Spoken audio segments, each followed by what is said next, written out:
Hello மக்களே, நான் சூர்யா கார்த்திகேயன். இன்றைக்கி நம்ம தலைமுடியை வேர்லேருந்து பலப்படுத்தவும் நல்லா அடர்த்தியாக வளர வைக்கவும் ஒரு அருமையான நேச்சுரல் ஹேர் ஆயில் தான் எப்படி பண்ணுறது அப்படிங்கிறத பார்க்கலாம்.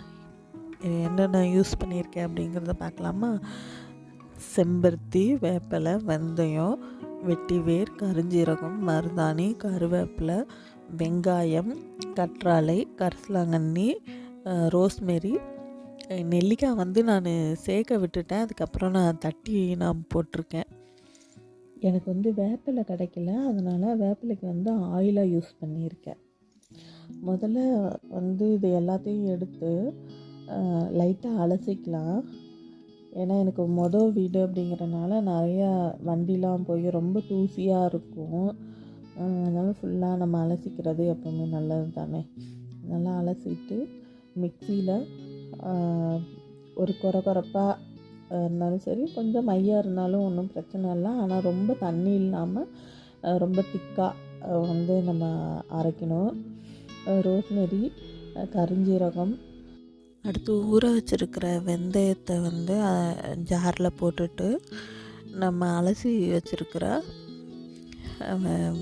கருவேப்பிலை, வெங்காயம், கற்றாழை அதெல்லாம் இருக்கு இல்லையா, அதெல்லாம் எடுத்து ஜாரில் போட்டு நம்ம கொரப்பாக அரைச்சி எடுத்துகிட்டு வந்துடலாம். தண்ணி ஊற்றாமல் அரைக்க முடியாது, லைட்டாக தண்ணி ஊற்றிக்கோங்க. அதுக்கப்புறம் ஒரு இரும்பு கடாயை எடுத்து அதில் தண்ணி ஊற்றி நல்லா கொதிக்க விட்டு பாத்திரத்தை அலசிக்கோங்க. ஏன்னா அதில் ஏதாவது சமைச்சிருப்போம்ல, அதில் உள்ள காரத்தன்மைலாம் இருக்கும். அதனால் அலசி எடுக்கிறது நல்லது.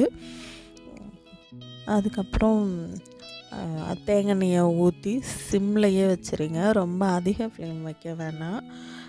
ஒரு மிதமான சூடு இருக்கும்போது நம்ம அரைச்சி வச்ச அந்த பேஸ்ட்டை எடுத்து கொஞ்சம் கொஞ்சமாக எடுத்து அந்த எண்ணெயில் போடணும்.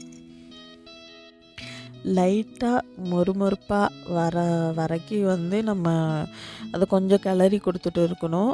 அடிக்கடி கிளறணும் அப்படின்லாம் இல்லை. செய்யும் போதே நல்லா வாசனையாக இருக்கும் பார்த்துக்கோங்க. அதில் உள்ள தண்ணிலாம் போயிட்டு கொஞ்சம் மொறுமொறுப்பாக இருக்கும். அப்புறம் கை சூடு பொறுக்கிற அளவுக்கு சூடு இருக்கும்போதே நம்ம வடிகட்டிடணும். இல்லைன்னா அந்த தூளெல்லாம் எண்ணெயை உறிஞ்சி எடுத்துரும். நமக்கு வடிகட்டுறது ரொம்ப கஷ்டமாக போயிடும். எண்ணெய் ரொம்ப கம்மியாக கிடைக்கும். நம்ம வடிகட்டினதுக்கப்புறமா